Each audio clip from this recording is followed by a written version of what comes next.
Poquito. Guapito. Yo. Freak. Freak.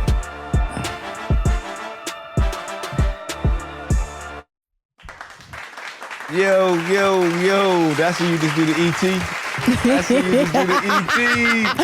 I get it from you. You understand? Hey, yo, baby. Lesson to legacy. Yeah. My lesson to legacy. Mm-hmm. The Convo. Mm-hmm. The conversation. Where we get that guapito.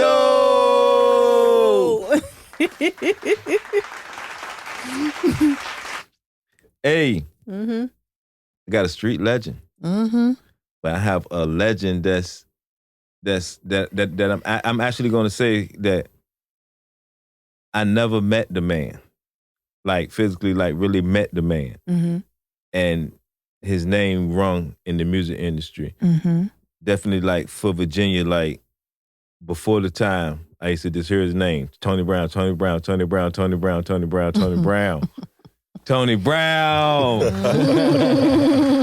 What's up, baby? What's up, Tony G?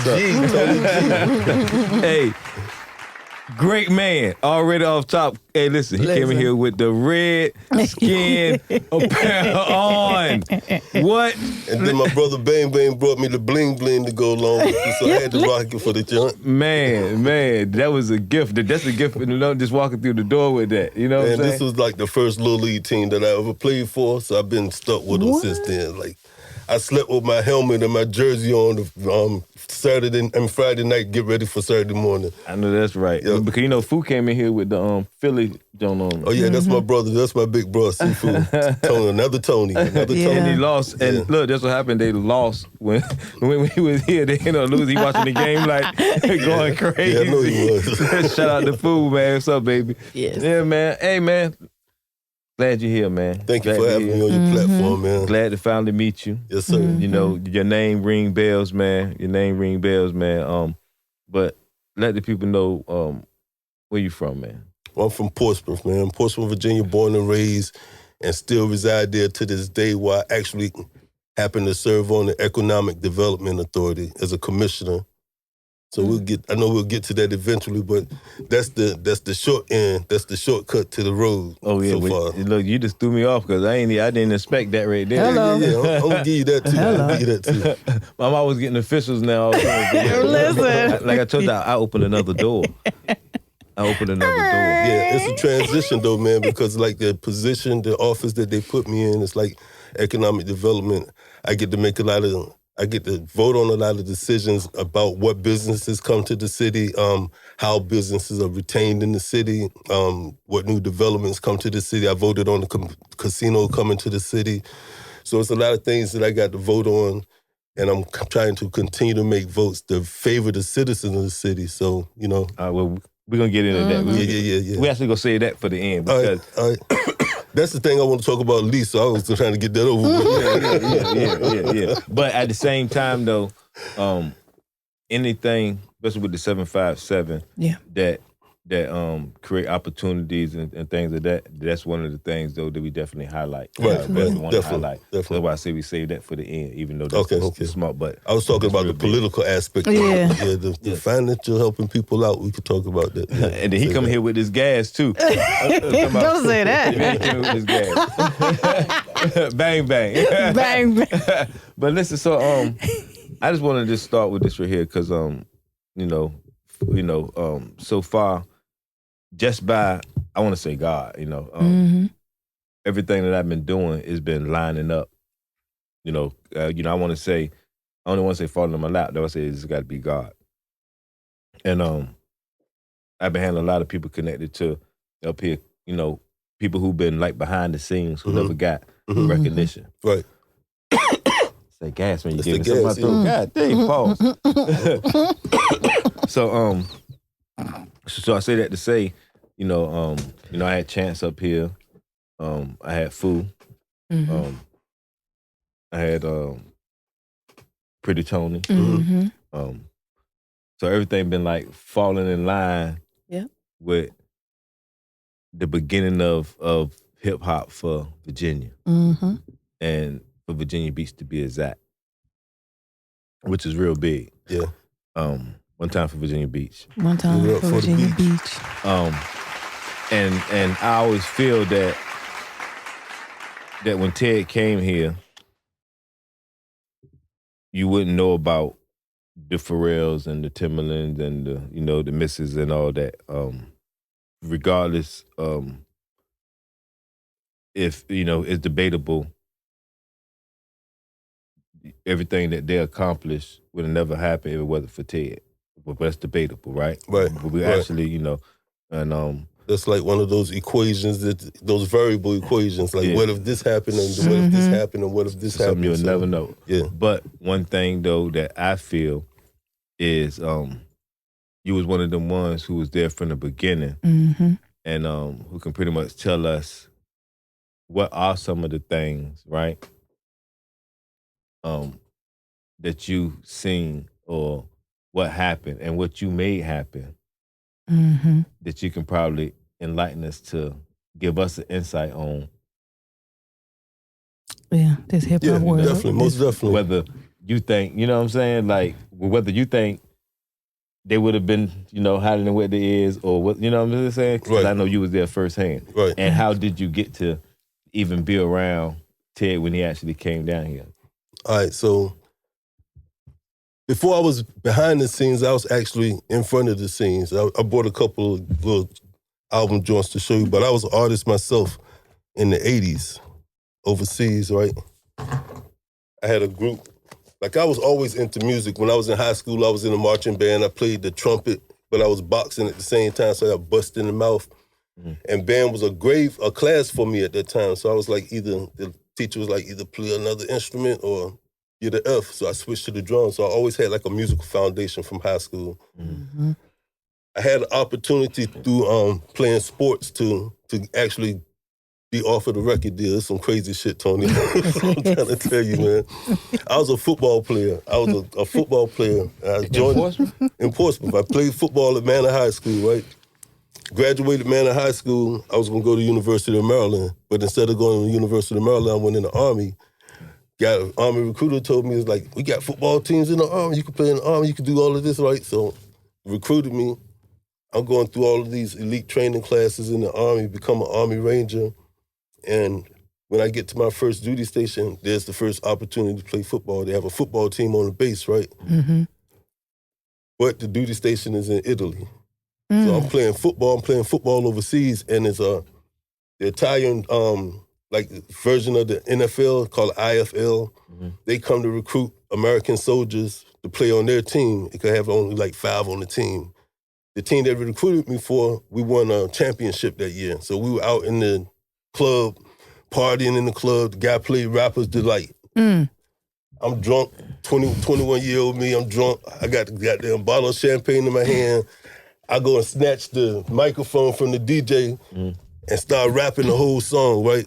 Hip, hop, hippity, rock the whole song. Yeah. So this white dude come up to me after I finished, like, hey, man, that was great, man. Hey, man, that was great, man. Hey, you want a record deal? I was like, fuck yeah, I want a record deal. Oh, yeah.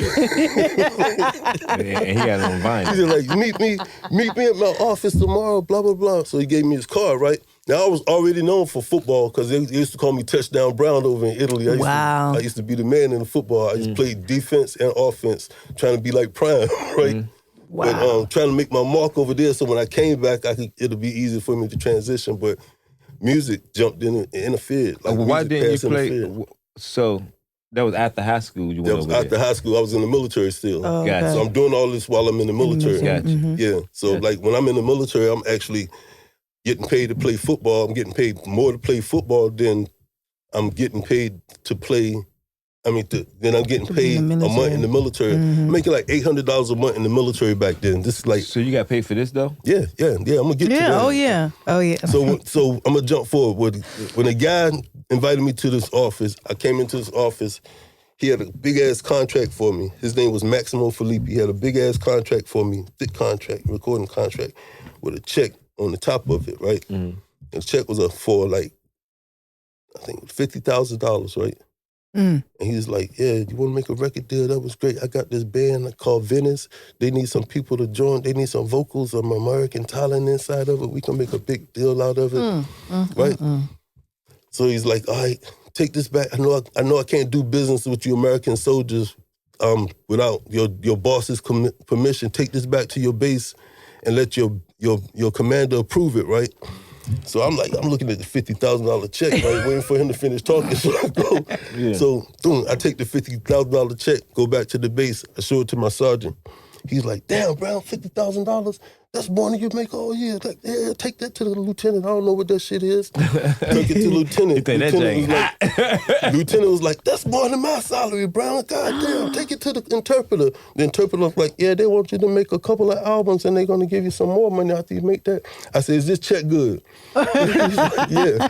So I took the check to the base bank. 5 days later, the check cleared. I sent my mother some money. Boom. I went back to do, I was signed with the signed contract. He gave me another $50,000. As soon as I turned the contract in, so I had $100,000 right there. Boom. Jesus. So you left the army, right? Money. No, I was still in the army. I can't leave. Right, like I was. Yeah, AWOL. Yeah. But there's some people that did that. But his career would have been over. I try to play it smart. You know what I'm saying? Because it was just like an experiment. Then it was just like I hadn't even made no music, and I got $100,000 from these guys. And you don't even rap or any of that. No, I was bullshit rapping in the club. Karaoke rap. Yeah, I was karaoke rapping the Sugar Hill game in the club. That was the only thing you did? That was the only thing I did. After winning the championship football, after winning the Italian equivalent to the... So you already were like a celebrity kind of like from doing football. That. Yeah. I got you. Wow, that's crazy. Wow. So how did that went sour. Long story short, all this music shit, I recorded the album, got $150,000 all together, recorded the album, recorded 2 albums, right? Recorded 3 albums over there. There's another one. Wow. Tony B. Wow. That sound like some old shit. Tony B. Tony B and the Electric Warriors. That's crazy. But yeah, I got paid for that. You right there? Yeah. They put your name first, too. He with the bun. It was my shit, yeah. I was writing all this shit, yeah. Okay, so that was you, okay. Snow Bunny, official Snow Bunny, blonde hair, blue eyes, Snow Bunny. Bunny. Hey, Bunny. Looking like Keith Sweat over there, though.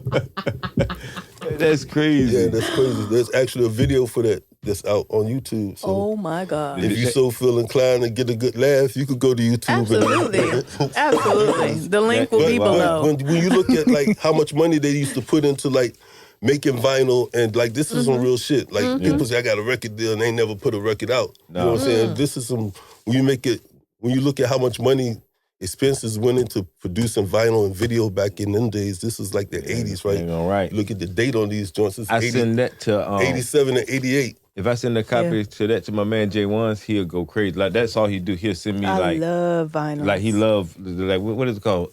Nostalgia. Shut up. See, look.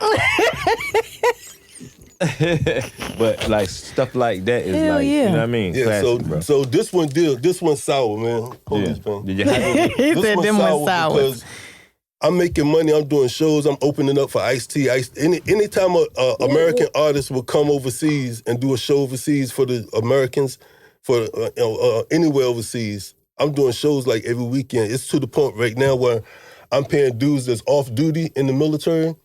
I'm paying them $100 a night to come pull my duty for me so I could go and do a show and make like $1,500 a night. You know what I'm saying? So these guys is making $800 a month like I was, and they're going to get an extra $100 to pull my duty for one night for 8 hours, 12-hour shift. You know what I'm saying? So I could go make 15. So that's how I was doing, like opening for Ice-T and shit like that. Back then. I pulled up to the studio one day, and I bought a new car, was sending money home to my mom. And all this overseas. Yeah, all this overseas. I'm still in the Army. Bought a new car. Pulled up to the studio one day, and I'm happy, feeling happy and shit, right? I noticed that everybody in the parking lot that's in my band that's on that album cover got a whip that's better than mine. My manager got a Ferrari. The chick got a Lambo. This guy got an Alfa. I'm driving a Nissan, right? But the Nissan was hot back then because you couldn't get them in Italy. It was like an exclusive. I had to get it routed through the United States. This is like 85, 87. That's crazy. I want to say I had an 85 Nissan Sentra. Maybe 85 or 90. The 85, yeah. 85 Nissan Sentra. That's red, crazy. but yeah, you couldn't get them over there, so it was like a special order. You had to route it through the states. And I went in, I was like, yo, how you get the money to get that car? She's like, royalties. When she said royalties, it's like my manager, the guy who walked up to me in the club and asked me, did I want the record deal? It's like this nigga levitated across the room. He's like, hey, Tony B, don't worry about that. We'll talk about that later. I said, hold on, I want to know about that. What you mean royalties?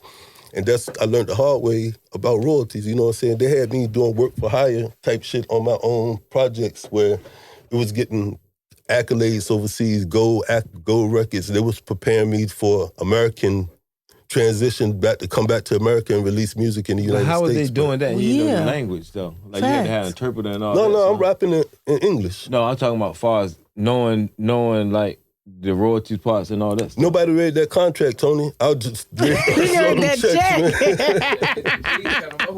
Hell yeah. I'm from Portsmouth, Virginia, from J-Dub, from Outer Barbara, Yorkshire Apartments. I ain't seen no $50,000. My mama ain't make $50,000 back then. You know what I'm saying? Yeah. That's big money. I'm making $800 a month. So what made what made you transition back home? I got deported. So I got out the Army when my time came to get out the Army. I got honorably discharged from the Army, but I actually stayed in Europe longer than I was supposed to stay there. And when they caught me, they sent me home. Okay. They sent me back to the States, yeah. All right, so they sent me back to the States. But at that time, I was working.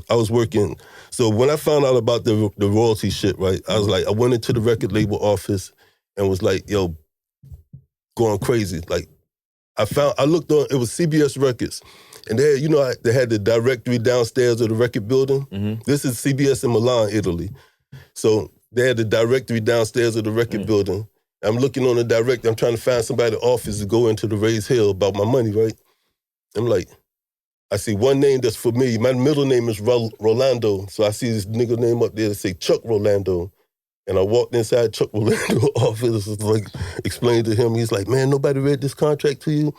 And I was like, no, ain't nobody read this contract. Where the fuck is my money? He's like, man, they don't owe you no money until you 10 albums deep before they owe you anything else.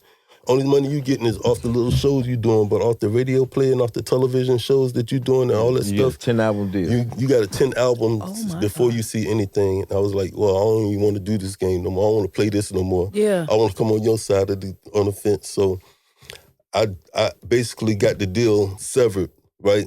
I made up a reason that the military wouldn't let me do it no more, right? So I got out of the deal by that. But then I went to work for Chuck at CBS as his intern, as his assistant, right? Chuck, who's Chuck? Chuck Rolando. He was the marketing director for CBS Records Europe, right? I went to work for him over there as his assistant and learned. That's why I learned everything. Everything you need to know about the music business, I learned from that guy. But when they caught me, I was going to work one day. Instead of catching the train that particular day, and I was still playing football, but instead of catching the train that particular day, I decided to drive to work. Got pulled over, and they checked my documents. They was like, man, you supposed to have been out the country 6 months ago, man. So why didn't this pop up at a game? Yeah. Could have popped up at a game and got you. Say it again? They popped up at a football game and got you. You still playing football. Yeah. Ain't popped up no game. They ain't know until they ran me. You know what I'm saying? It's like they don't know computers and shit you like got that. put on the humble. I thought you said they like cornered you. No. I got pulled over for speeding on my way to work. Yeah. And when I gave my documents to the Italian police, he ran all my documents and he's like, man, this expired 6 months ago. You supposed to have been gone.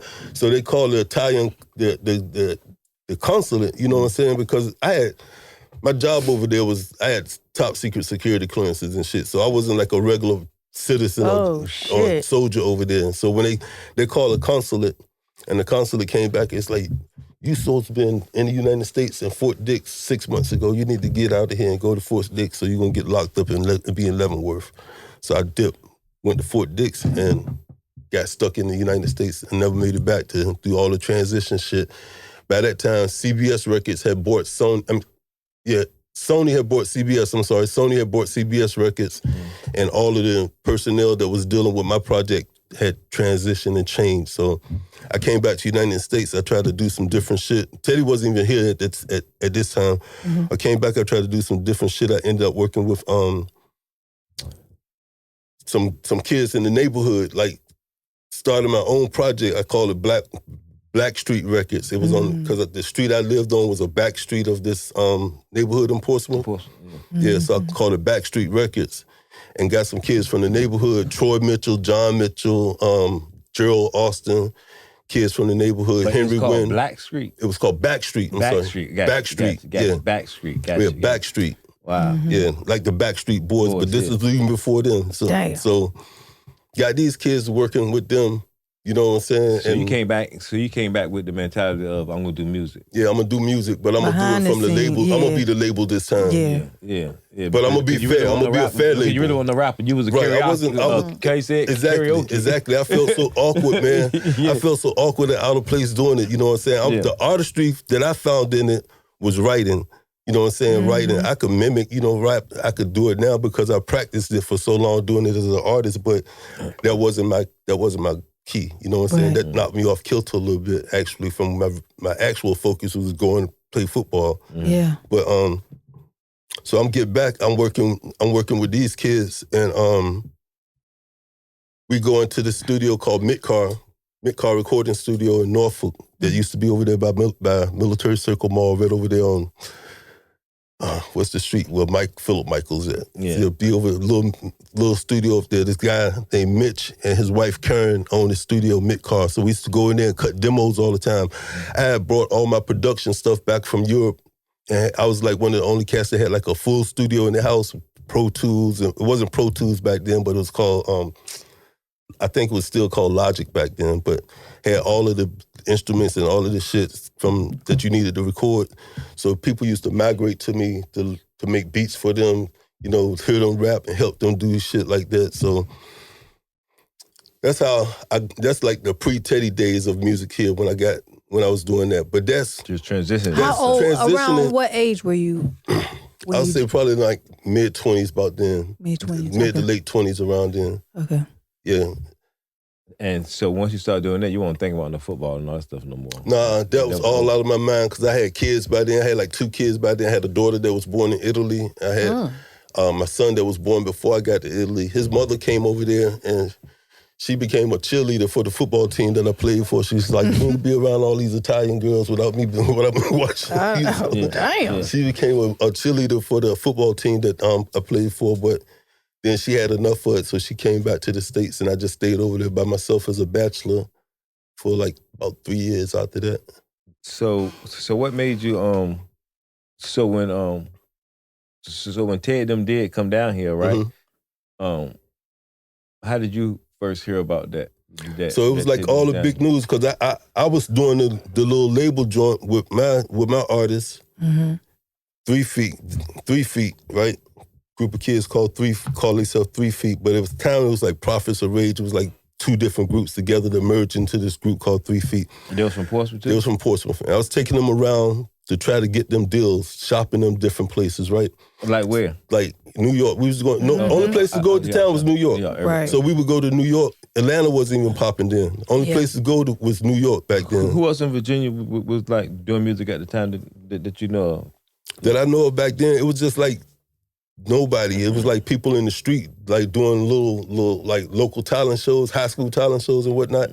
But as far as like trying to actually put music out, I knew of nobody that was actually trying to put music out. Like, shout out to my man Tone Ruff. Tone Ruff was a manager. He managed Troy, John, D'Angelo before D'Angelo got put on. All of these guys. So we were all like working together at Midcar Studio, at Master Sound Studio. Shout out to Rob Ulsh. Trying to get something from Portsmouth started. And then in comes Teddy. You know what I'm saying? It's like, damn, we ain't got to travel far no more. Like, so we was like, this guy's right here in Virginia Beach. Like let's go drop some demos off of his joint. So we go up to Teddy joint. It's me, Teddy, me. Hold on.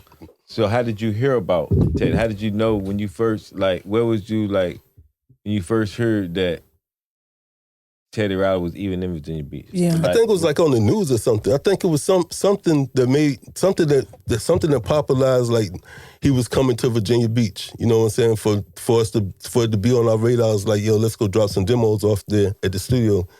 Because the studio was being built. We saw it being built, but we didn't know what it was actually was until the neon lights came on. You know what I'm saying? When the neon lights came on, then it's like, oh, that's where it's recording studio off in the cut.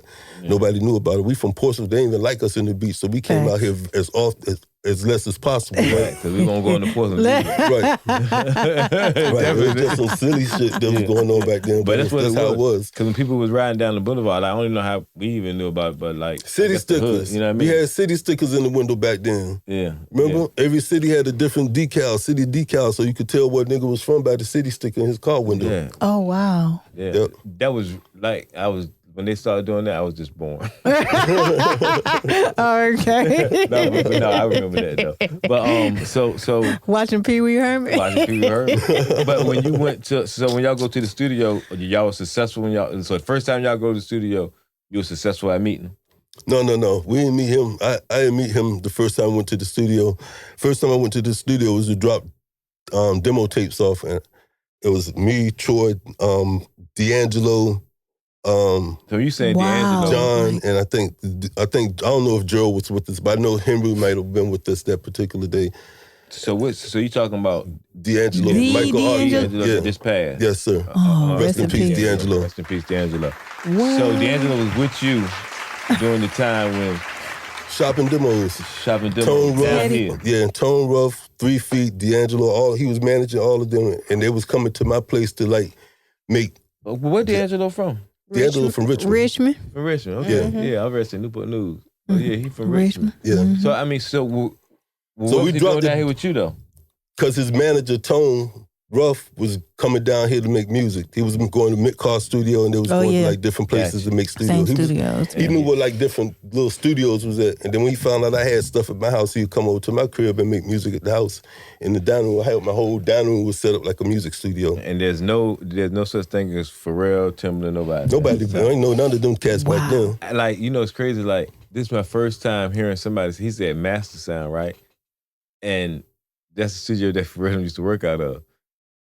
And Pharrell wasn't even like discovered, and he was at Master Sound. It's like, damn, like I'm thinking Pharrell like built Master Sound. You know what I mean? No, Master Sound was popping. So Master Sound was popping. So who was doing the rapping though? That's what I'm saying. No, it wasn't rap. It wasn't rap. It was like people was making like R&B music here. People was making like Bruce Hornsby was making like contemporary folk music. Master Sound was recording for a lot of other type of music other than the rap. It was like other scenes going on than the rap scene.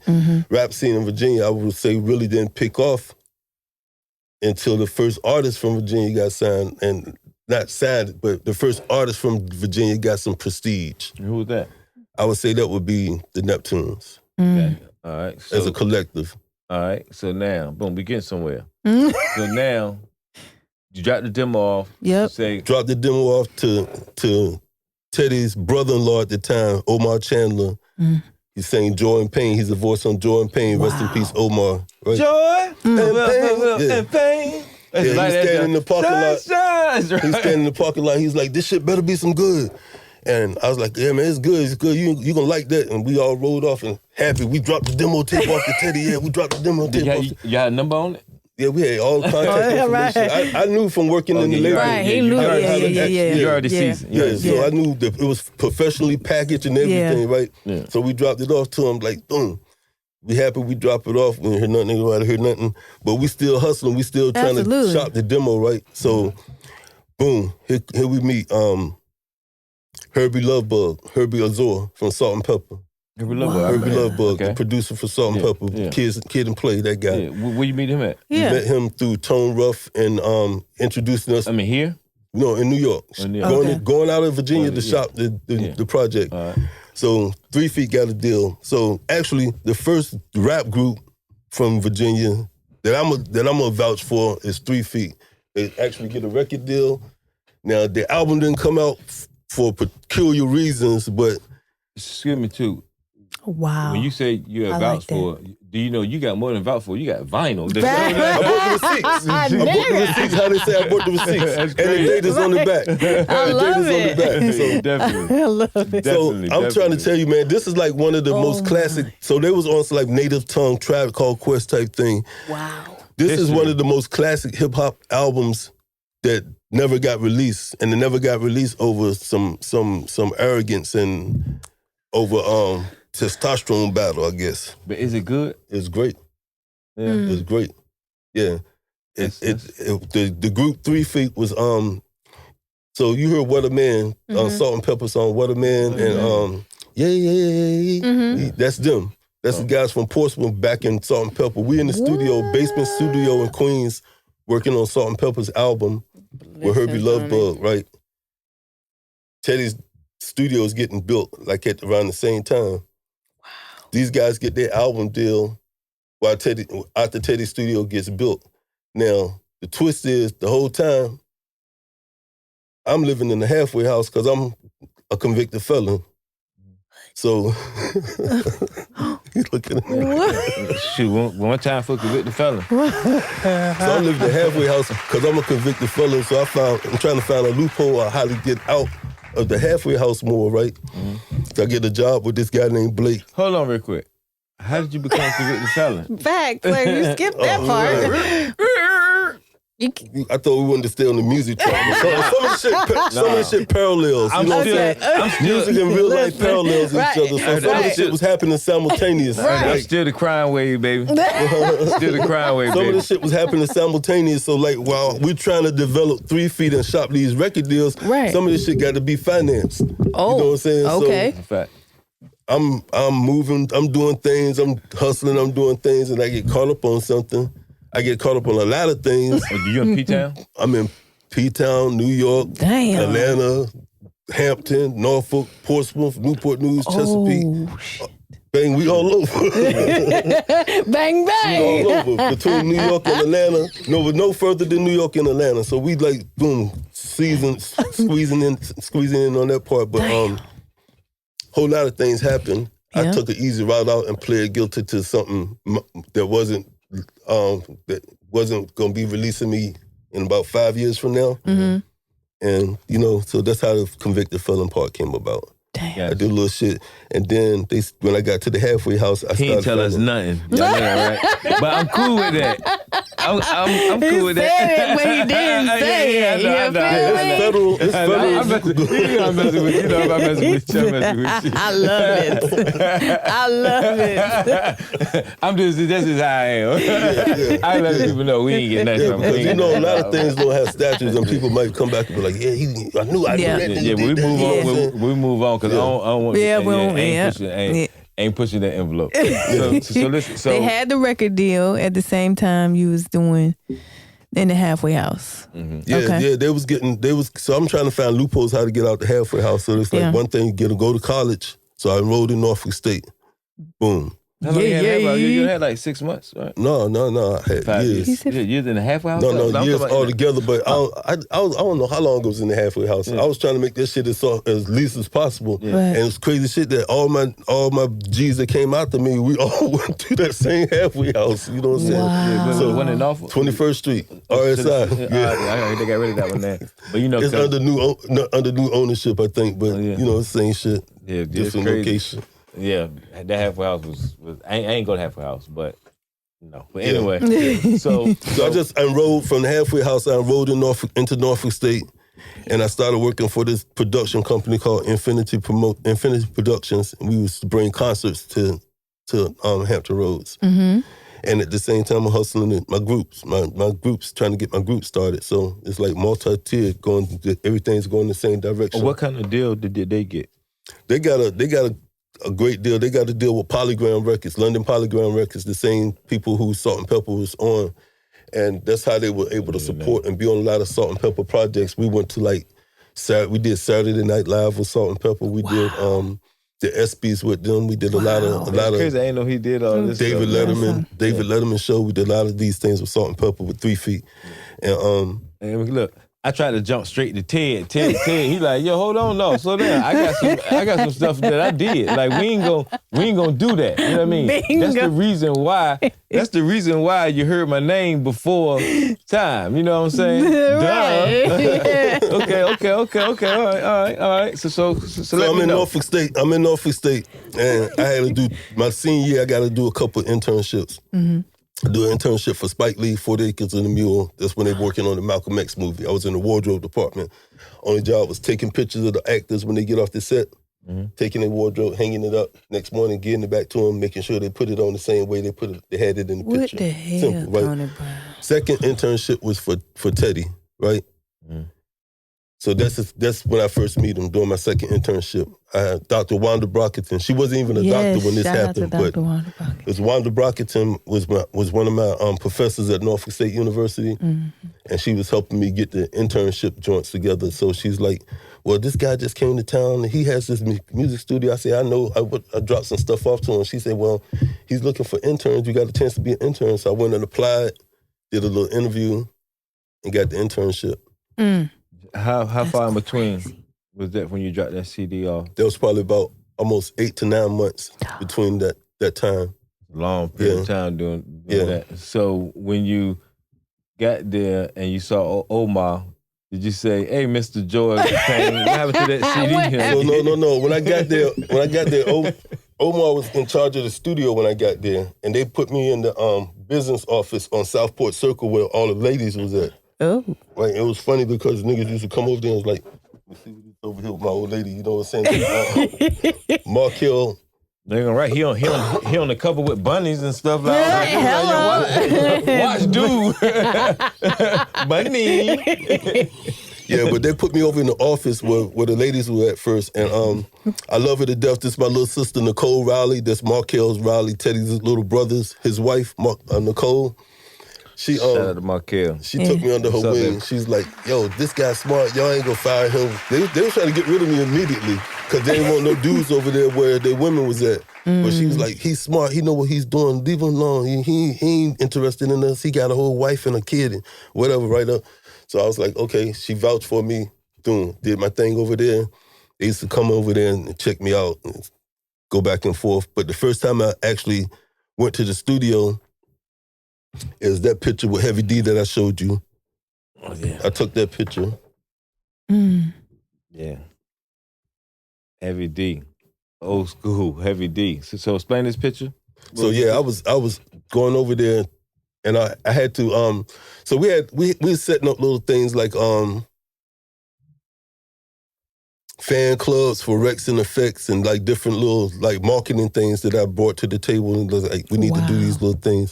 So when you started as an intern, you went straight in there like, yo, this what we doing? No.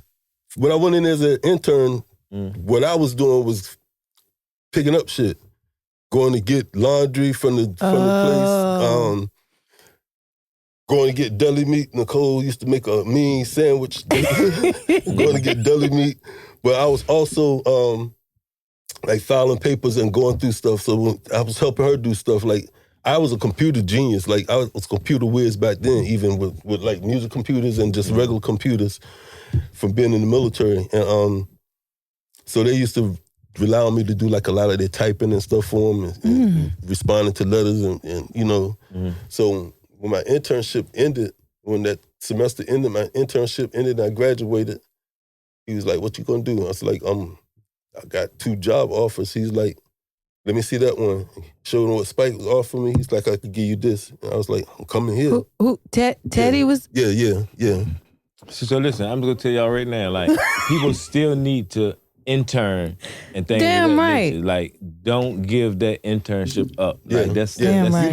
You learn, and you get a chance to showcase your skills to the company that you're interning for. So even if you don't learn something from them and you could bring something to the table to showcase your skills to them, the opportunity to intern is something that you shouldn't pass on. Yeah. So when you was interning, did you ever get a chance to tell Ted, yo, I did this and I did that? Like, yeah. Actually, I think that was like during the interview process when he found out like I had work with music and perform. Yeah. That made him more open to He's like, I think he found out, like, I think it came up in the interview process. Yeah. Like, yeah. So was meeting a whole lot of stars in the beginning. How was that? Even though you was already met a couple of people, like you said, you was on tour with like Ice-T and things like that. So when you finally, no, I was on tour with him. I opened up for him. But man, same thing. Yeah. No, we can say I don't want nobody to misconstrue him. He was on tour. No, but still, but shit, I don't care if he was on the stage with him or not. That's crazy. Hell but so like right now, I see this. You got Ted, you got Fu, you got Heavy D. Who that in the back? Yeah. Let me see.